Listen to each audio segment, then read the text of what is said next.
இனிமே கண்ணை மூடிட்டு கடலை எண்ணெய் வாங்கலாம். ஏன்னா மந்த்ரா கடலை எண்ணெய் இதயத்தின் தயாரிப்பு. வறுக்க பொரிக்க ஏன் எல்லா சமையலுக்கும் மந்த்ரா தான். மந்த்ரா கடலை எண்ணெய், அபார ருசி, ஆரோக்கியமான உடல் நலம். வணக்கம். செய்தி சுருக்கம். வங்கதேச பதவியேற்பு விழாவில் பங்கேற்க செல்கிறார் ஓம் பிர்லா. வங்கதேசத்தில் சமீபத்தில் நடந்த பொது தேர்தலில் முன்னாள் பிரதமர் கலீதா ஜியாவின் மகன் தாரிக் ரஹ்மான் தலைமையிலான வங்கதேச தேசியவாத கட்சி கூட்டணி வெற்றி பெற்றது. இதன் மூலம் 17 ஆண்டுகள் கழித்து அங்கே வங்கதேச தேசியவாத கட்சி ஆட்சி அமைக்க உள்ளது. பிப்ரவரி 17ஆம் தேதி வங்கதேச பிரதமராக தாரிக் ரஹ்மான் பதவியேற்க உள்ள நிலையில் விழாவில் பிரதமர் மோடி பங்கேற்க வேண்டும் என அழைப்பு விடுக்கப்பட்டது. ஆனால் அன்றைய தினம் பிரான்ஸ் அதிபர் இமானுவேல் மேக்ரானை பிரதமர் மோடி சந்திக்க இருப்பதால் இந்தியா சார்பில் லோக்சபா சபாநாயகர் ஓம் பிர்லா பதவியேற்பு விழாவில் கலந்து கொள்கிறார். அவருடன் வெளியுறவு செயலாளர் விக்ரம் மிஸ்ரியும் செல்வார் என வெளியுறவு அமைச்சகம் தெரிவித்துள்ளது. இறுதி வாக்காளர் பட்டியல் எப்போ? அர்ச்சனா பட்நாயக் முக்கிய அப்டேட். தமிழக மக்கள் கவனத்துக்கு. தமிழ்நாட்டில் எஸ்ஐஆர் எனப்படும் வாக்காளர் பட்டியல் சிறப்பு தீவிர திருத்த பணிகள் கடந்த நவம்பர் 4ஆம் தேதி தொடங்கியது. BLO எனப்படும் வாக்குச்சாவடி அலுவலர்கள் மூலம் வாக்காளர்களுக்கு விண்ணப்பம் வழங்கப்பட்டன. பூர்த்தி செய்யப்பட்ட விண்ணப்பங்களை வாக்காளர்கள் BLOவிடம் சமர்ப்பித்த பிறகு கடந்த டிசம்பர் மாதம் 19ஆம் தேதி வரைவு வாக்காளர் பட்டியல் வெளியிடப்பட்டது. இதில் தமிழகத்தில் 97,38,000 வாக்காளர்கள் நீக்கப்பட்டனர். 6,41,14,587 இருந்த தமிழக மொத்த வாக்காளர் எண்ணிக்கை 5,43,76,756 குறைந்தது. வரைவு வாக்காளர் பட்டியலில் பெயர் நீக்கப்பட்ட வாக்காளர்கள் பெயர் சேர்க்கவும், 18 வயது பூர்த்தியானவர்கள் தங்கள் பெயரை சேர்க்கலாம் என அறிவிக்கப்பட்டது. இந்த பணிகள் டிசம்பர் 19 முதல் கடந்த 30 வரை நடந்தது. மொத்தம் 34,75,717 பேர் பெயர்களை சேர்க்க விண்ணப்பித்திருந்தனர். இதனிடையே SIR பணிகளின் போது வாக்காளர்களுக்கு போதுமான அவகாசம் வழங்கப்படவில்லை என திமுக சார்பில் RS பாரதி சுப்ரீம் கோர்ட்டில் வழக்கு தொடர்ந்தார். மேற்குவங்க முதல்வர் மம்தா பானர்ஜியும் இதே போன்ற வழக்கை தாக்கல் செய்தார். வழக்குகளை விசாரித்த சுப்ரீம் கோர்ட் புதிய உத்தரவை தேர்தல் கமிஷனுக்கு வழங்கியது. வாக்காளர் பட்டியல் திருத்த பணி ஒளிவு மறைவின்றி நடப்பதை உறுதி செய்தாக வேண்டும். எனவே வாக்காளர் பட்டியலில் இருந்து நீக்கப்படவிருக்கும் வாக்காளர்களின் பெயர்களை முரண்பாடுகள் உள்ள வாக்காளர்களின் பட்டியல் என்ற தலைப்பில் அந்தரங்க கிராம பஞ்சாயத்து அலுவலகங்கள், தாலுகா அலுவலகங்கள் மற்றும் நகர்ப்புற வார்டு அலுவலகங்களில் பொதுமக்களின் பார்வைக்கு வைக்க வேண்டும். சம்பந்தப்பட்ட வாக்காளர்கள் தங்களது ஆவணங்களை, மறுப்புரைகளை சமர்ப்பிக்க 10 நாட்கள் கால அவகாசம் வழங்க வேண்டும் என சுப்ரீம் கோர்ட் உத்தரவிட்டது. அதன்படி முரண்பாடானவர்கள் என கண்டறியப்பட்ட வாக்காளர்களின் பட்டியலை தமிழகம் முழுவதும் உள்ள கிராம பஞ்சாயத்து அலுவலகங்கள், பொது இடங்கள் மற்றும் தாலுகா, துணைப்பிரிவு அலுவலகங்கள், நகர பகுதிகளில் உள்ள வார்டு அலுவலகங்களில் தேர்தல் கமிஷன் பொதுமக்கள் பார்வைக்கு வைத்துள்ளது. இதனால் வரும் 17ஆம் தேதி வெளியாகவிருந்த தமிழக இறுதி வாக்காளர் பட்டியல் வெளியாகாது என தேர்தல் ஆணையம் அறிவித்துள்ளது. இது தொடர்பாக தமிழக தலைமை தேர்தல் அதிகாரி அர்ச்சனா பட்நாயக் வெளியிட்டுள்ள அறிக்கையில் கூறியிருப்பதாவது: சுப்ரீம் கோர்ட் உத்தரவுப்படி முரண்பாடுகள் பிரிவில் பாதிக்கப்படக்கூடிய நபர்கள் முரண்பாடுகளின் பட்டியல் வெளியிடப்பட்ட நாளில் இருந்து 10 நாட்களுக்குள் உரிய விளக்கத்துடன் தங்களது ஆவணங்களை, மறுப்புரைகளை நேரிலோ அல்லது தங்களது அங்கீகரிக்கப்பட்ட பிரதிநிதி மூலமாகவோ சமர்ப்பிக்க அனுமதி வழங்கப்பட வேண்டும் என்று தேர்தல் கமிஷன் அறிவுறுத்தியது. அதன்படி முரண்பாடுகளின் பட்டியல் வெளியிடப்பட்டு அடுத்த 10 நாட்களுக்குள் தொடர்புடைய நபர்களை தங்களது ஆவணங்களை, மறுப்புரைகளை சமர்ப்பிக்க அனுமதிக்கப்பட்டனர். எனவே இறுதி வாக்காளர் பட்டியல் 23/2/2026 அன்று வெளியிடப்படும் என அர்ச்சனா பட்நாயக் கூறியுள்ளார். பிரவீன் சக்கரவர்த்தி போட்ட குண்டு, திமுக அடிமடியில் கை வைத்த பகீர், அதிர்ச்சியில் உறைந்த அறிவாலயம் வட்டாரம். 2025ஆம் ஆண்டின் இறுதியில் தமிழகத்தின் கடன் தொகை 9.29 லட்சம் கோடி ரூபாயாக இருந்தது. ஆனால் நாட்டின் மிகப்பெரிய மாநிலமான உத்தரப்பிரதேசத்தின் கடன் தொகை 9.03 லட்சம் கோடியாக இருந்தது. இதை சுட்டிக்காட்டி காங்கிரஸ் மூத்த தலைவர் பிரவீன் சக்கரவர்த்தி ஒரு பதிவை போட்டது தமிழக அரசியலில் பெரும் பரபரப்பை ஏற்படுத்தியது. மற்ற மாநிலங்களை விட தமிழகத்தின் கடன் தொகைதான் மிக அதிகமாக உள்ளது. 2010 உத்தரப்பிரதேசத்தின் கடன் தொகை தமிழகத்தின் கடனை விட 2 மடங்குக்கும் அதிகமாக இருந்தது. ஆனால் இப்போது தமிழகத்தின் கடன் தொகை உத்தரப்பிரதேசத்தை விட அதிகமாக உள்ளது. தமிழகத்தின் கடனை பார்த்தால் நிலைமை கவலைக்கிடமாக உள்ளது என பிரவீன் சக்கரவர்த்தி கூறியிருந்தார். பிரவீன் சக்கரவர்த்தி அகில இந்திய காங்கிரஸ் நிர்வாகியாக உள்ளார். ராகுலுக்கு மிகவும் நெருக்கமானவர். திமுகவுடன் கூட்டணியில் இருந்து கொண்டே தமிழகத்தின் நிதிநிலையை விமர்சித்து அவர் போட்ட சர்ச்சை பதிவுக்கு கனிமொழியும் தமிழக அமைச்சர்களும் கடும் பதிலடி கொடுத்தனர். அந்த சூழ்நிலையில்தான் அவர் தாவேகா தலைவர் விஜயை சந்தித்து கூட்டணி குறித்து பேசிய தகவல் வெளிச்சத்துக்கு வந்தது. தாவேகாவை தமிழக மக்கள் நம்புகிறார்கள். விஜய் நடிகர் என்ற நிலையை தாண்டி தலைவராக மாறிவிட்டார் என்றும் பிரவீன் சக்கரவர்த்தி புகழ்ந்து தள்ளினார். அதன் பிறகு காங்கிரசுக்கு ஆட்சியில் பங்கு தர வேண்டும் என்ற கோரிக்கையை தமிழக காங்கிரஸ் தலைவர்கள் ஓங்கி ஒலிக்க துவங்கிவிட்டனர். இல்லாவிட்டால் தாவேகாவுடன் கூட்டணி சேரலாம் என டெல்லியில் ராகுல் கார்கேயை சந்தித்தும் தங்கள் கருத்தை தெரிவித்துவிட்டனர். ஆட்சியில் பங்கு கிடையாது என முதல்வர் ஸ்டாலின் 3 தினங்களுக்கு முன் திட்டவட்டமாக கூறினார். அதைத் தொடர்ந்து தாவேகாவுடன் கூட்டணி சேர்ந்தால் காங்கிரஸ் வெற்றி பெறும் தொகுதிகள் எவை, 2வது இடம்பெறும் தொகுதிகள் எவை என்ற சர்வே விவரத்தை டெல்லியில் ராகுலிடம் பிரவீன் சக்கரவர்த்தி கொடுத்துள்ளதாக காங்கிரஸ் வட்டாரங்கள் தெரிவிக்கின்றன. வரும் 17ஆம் தேதி தமிழகம் வரும் காங்கிரஸ் பொதுச் செயலாளர் வேணுகோபால் விஜயை சந்தித்து கூட்டணி பேச்சு நடத்துவார் என்றும் டெல்லி வட்டாரங்கள் கூறும் நிலையில் இன்று இன்னொரு குண்டை தூக்கி போட்டு திமுகவை கதிகலங்க வைத்துள்ளார் பிரவீன் சக்கரவர்த்தி. அவர் போட்ட பதிவில் கூறியிருப்பதாவது: மகளிர் உரிமை தொகை ஒரு சிறந்த நலத்திட்டம். அதை செயல்படுத்தியது பாராட்டத்தக்கது. ஆனால் அது மட்டுமே தேர்தலில் வெற்றியை உறுதிப்படுத்தும் என்று நம்புவது ஒரு மூட நம்பிக்கை.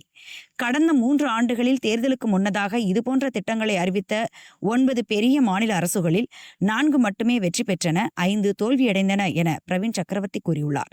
எந்தெந்த அரசுகள் வெற்றி பெற்றன, எந்தெந்த அரசுகள் தோல்வியடைந்தன என்ற புள்ளி விவரத்தையும் அவர் கொடுத்துள்ளார்.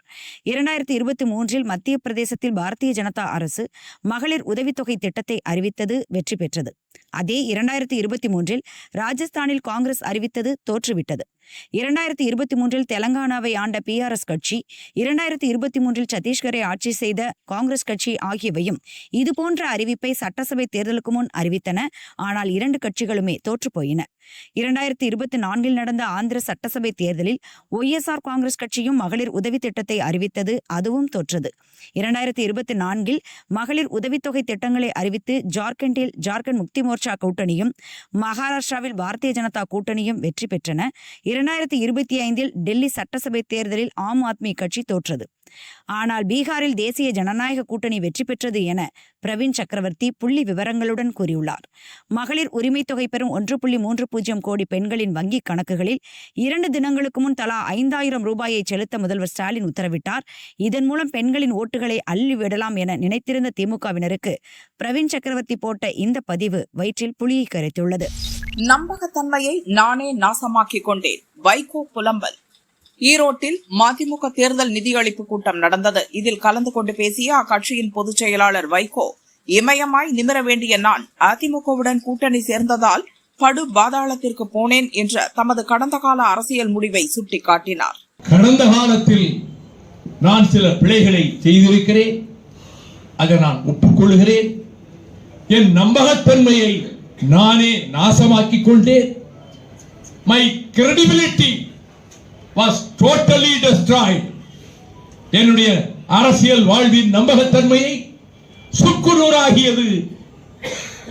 எந்த அதிமுக பொதுச் செயலாளர் 19 மாதம் சிறையில் அடைத்தாரோ அதே அதிமுகவோடு உடன்பாடு வைத்ததை போன்ற ஒரு பிழையான, தவறான, மன்னிக்க முடியாத ஒரு முடிவு எடுத்திருக்கவே முடியாது. ஆனால் அந்த முடிவை எடுப்பதற்கு என்னோடு இருந்த தலைமை நிர்வாகிகள் அனைவருமே இன்று நம்மை விட்டு விலகி சென்றிருந்தாலும் தொழிலாளர் அணிக்கு தலைவராக இருந்தவரும் மூத்தவருமான அந்த அண்ணன் உட்பட அனைவருமே நாம் திராவிட முன்னேற்ற கழகத்தோடு கூட்டணி அமைத்தால் ஒரு இடம் கூட ஜெயிக்க முடியாது. குமுதம் பத்திரிகை கருத்து கணிப்பை வெளியிட்டிருக்கிறது. 205 தொகுதிகளிலே அதிமுக ஜெயிக்க போகிறது. அவர்களோடு கூட்டு வைத்தால் 25 எம்எல்ஏக்களுக்கு குறையாமல் நாம் வெற்றி பெற்று சட்டமன்றத்துக்குள் பிரவேசிக்கலாம். கட்சிக்கு புத்துயிர் வரும், கட்சியை வளர்க்க முடியும். இதை விட்டுவிட்டால் சந்தர்ப்பம் மீண்டும் மீண்டும் நம் கதவை தட்டாது.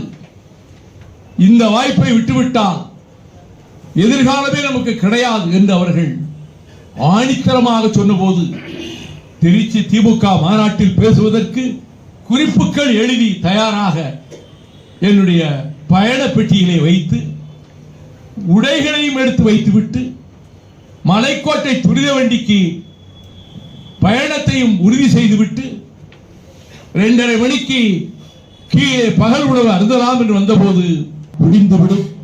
நான் சொன்னேன், அரங்கேற்றம் கதாநாயகியைப் போல நான் ஆகிவிட்டேன். என்னை நானே என்னுடைய நம்பகத்தன்மையை அழித்துக் கொண்டு இந்த முடிவுக்கு வந்தேன் என்று சொன்னேன். இன்று வரை அது எங்கோ இமயம்போல் நிமிர்ந்திருக்க வேண்டிய நாம் படுபாதாளத்துக்கு நான் போனேன். இந்த முடிவு அதனால் ஏற்பட்டது. அதற்கு பிறகு இனி மீண்டும் அப்படி எந்த விமர்சனத்துக்கும் ஆளாகிவிடக் கூடாது. அரசு விருது பெற்ற விவசாயி கடன் சுமையால் விபரீத முடிவு. லேட்டாக வந்த மானியம், கேரளாவில் சோகம். கேரள மாநிலம் கண்ணூர் மாவட்டத்தில் உள்ள செருப்புழாவைச் சேர்ந்தவர் அம்பட்டு எலியாஸ். 62 வயதான இவர் கடந்த 40 ஆண்டுகளாக கண்ணூர் மற்றும் அண்டை மாவட்டமான காசர்கோடு மலைப்பகுதிகளில் விவசாயம் செய்து வந்தார். விவசாயத்தில் அதிக ஆர்வம் கொண்ட எலியாஸுக்கு சொந்தமாக 75 சென்ட் நிலம் உள்ளது. அதில் விவசாயம் செய்து வந்தாலும் கூடுதலாக அருகில் உள்ள கிராமங்களில் நிலங்களை குத்தகைக்கு எடுத்து விவசாயம் செய்து வந்துள்ளார். விவசாயம் என்பது ஒரு தொழில் அல்ல, அது ஒரு வாழ்வியல் முறை என்பது அவரது நம்பிக்கையாகும். கண்ணூர் மாவட்டத்தின் சிறந்த விவசாயிக்கான விருதை வழங்கி எலியாஸை கேரள அரசு கௌரவித்துள்ளது. இவர் அந்த பகுதியில் விவசாயிகள் மத்தியில் பிரபலமானவராக அறியப்பட்டார். இந்த நிலையில் நடப்பு பருவத்திலும் சுமார் 2500 வாழைக்கன்றுகளை அவர் பயிரிட்டிருந்தார். ஆனால் விளைச்சலுக்கேற்ற வருமானம் கிடைக்கவில்லை. இதனால் அவர் கடும் மன உளைச்சலில் இருந்தார். விவசாயத்தில் சில நேரங்களில் எதிர்பார்த்த வருமானம் வராது. இப்படி கொஞ்சம் கொஞ்சமாக சேர்ந்து 35 லட்சம் ரூபாய்க்கு மேல் கடன் சேர்ந்து விட்டது. இதனால் கடும் வேதனையில் இருந்த அவர் தனக்கு நெருக்கமான சிலரிடம் கடன் சுமை குறித்து வேதனையுடன் கூறி வந்துள்ளார். கடந்த 12ஆம் தேதி உயிரை மாய்த்து கொள்ள தீர்மானித்த அவர் பூச்சிக்கொல்லி மருந்தை குடித்தார். மயங்கி கிடந்த அவரை மீட்ட உறவினர்கள் மருத்துவமனையில் சேர்த்தனர். 4 நாட்களாக தீவிர சிகிச்சை அளிக்கப்பட்டு வந்த நிலையில் இன்று அவர் உயிரிழந்தார். அரசிடமிருந்து அவருக்கு 1 லட்சம் ரூபாய் மானியத் தொகை வரவேண்டியிருந்துள்ளது. அதனை பெரிதும் எதிர்பார்த்து காத்திருந்துள்ளார். கடந்த வாரம் நிச்சயம் தனது கணக்கில் வரவு வைக்கப்படும் என்று எதிர்பார்த்திருந்த அவருக்கு ஏமாற்றமே மிஞ்சி உள்ளது. இதனால் விரக்தியின் உச்சிக்கு சென்று விபரீத முடிவை எடுத்துள்ளார் என அவருக்கு நெருக்கமானவர்கள் கூறினர். உயிருக்கு ஆபத்தான நிலையில் அவர் சிகிச்சை பெற்று வந்தபோதுதான் அந்த பணம் அவர் கணக்கில் சேர்ந்துள்ளது. எனினும் உரிய நேரத்தில் அந்த பணம் கிடைக்காததால் விபரீத முடிவை எடுத்துவிட்டார் எலியாஸ்.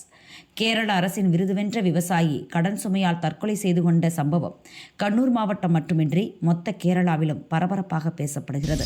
சக்தி வாய்ந்த பாஸ்போர்ட், இந்தியாவுக்கு எந்த இடம்? Singapore top. லண்டனைச் சேர்ந்த ஹன்லி அண்ட் பார்ட்னர்ஸ் என்ற நிறுவனம் சர்வதேச பயணம் தொடர்பான ஆய்வுகளை நடத்தி வருகிறது. அந்நிறுவனம் சக்தி வாய்ந்த பாஸ்போர்ட் எது என்ற பட்டியலை ஆண்டுதோறும் வெளியிட்டு வருகிறது. அதன்படி அந்நிறுவனம் இந்த ஆண்டுக்கான லிஸ்டை வெளியிட்டுள்ளது. சிங்கப்பூர் உலகின் மிகவும் சக்தி வாய்ந்த பாஸ்போர்ட் நாடுகள் வரிசையில் தொடர்ந்து 2வது முறையாக முதலிடத்தில் உள்ளது.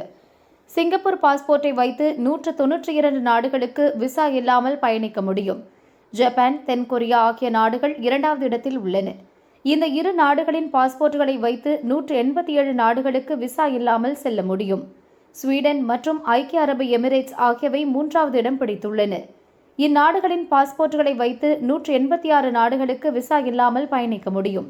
Belgium, Denmark, Finland, France, Germany, Ireland, Italy, Luxembourg, Spain, Switzerland, Netherlands, Norway ஆகிய நாடுகள் 4வது இடம் பிடித்துள்ளன. இந்நாடுகளின் பாஸ்போர்ட்டை வைத்து 185 நாடுகளுக்கு விசா இல்லாமல் பயணிக்க முடியும். ஆஸ்திரியா, கிரீஸ், மால்டா, போர்ச்சுகல் ஆகிய நாடுகள் 5வது இடம் பிடித்துள்ளன. இந்நாடுகளின் பாஸ்போர்ட்டுகளை வைத்து 184 நாடுகளுக்கு விசா இல்லாமல் செல்ல முடியும். கடந்த ஆண்டு 85வது இடத்தில் இருந்த இந்தியா தற்பொழுது 75வது இடத்திற்கு முன்னேறியுள்ளது. இந்தியாவின் பாஸ்போர்ட்டை வைத்து விசா இல்லாமல் 56 நாடுகளுக்கு பயணிக்க முடியும் என ஹென்லி அண்ட் பார்ட்னர்ஸ் நிறுவன அறிக்கையில் கூறப்பட்டுள்ளது. ஈஷாவில் மகா சிவராத்திரி விழா, ராஜ்நாத் சிங் பங்கேற்பு. கோவை ஈஷா யோக மையத்தில் மகா சிவராத்திரி விழா தொடங்கி நடைபெற்று வருகிறது. இதில் சிறப்பு விருந்தினர்களாக மத்திய பாதுகாப்புத்துறை அமைச்சர் ராஜ்நாத் சிங், மகாராஷ்டிர முதல்வர் தேவேந்திர பட்னவிஸ் பங்கேற்றுள்ளனர். சிவராத்திரி விழாவுக்காக ஈஷா யோக மையத்திற்கு வருகை புரிந்த இருவரையும் சத்குரு ஜக்கி வாசுதேவ் மாலை அணிவித்து வரவேற்றார். பின்னர் ஈஷா மையத்தில் உள்ள ஆலயங்களுக்கு அவர்களை அழைத்துச் சென்று வழிபாடு செய்தார். சிவராத்திரியை முன்னிட்டு ஆதியோகி சிலை முன்புறம் சக்தி வாய்ந்த தியானங்கள், மந்திர உச்சாடனைகள், பாரம்பரிய கலை நிகழ்ச்சிகள், இசை நிகழ்ச்சிகள் நடைபெற உள்ளன. ஈஷா மையத்தில் இரவு முழுவதும் தியான லிங்கம் மற்றும் லிங்க பைரவி வளாகங்கள் பொதுமக்களின் தரிசனத்திற்கு திறந்திருக்கும் என அறிவிக்கப்பட்டுள்ளது. ராஜ்நாத் சிங் மற்றும் தேவேந்திர பட்னவிஸ் வருகையால் ஈஷா மையத்தில் பாதுகாப்பு அதிகரிக்கப்பட்டுள்ளது. கோவை மாவட்டம் முழுவதும் 7000 காவல்துறையினர் பாதுகாப்பு மற்றும் கண்காணிப்பு பணியில் ஈடுபட்டுள்ளனர்.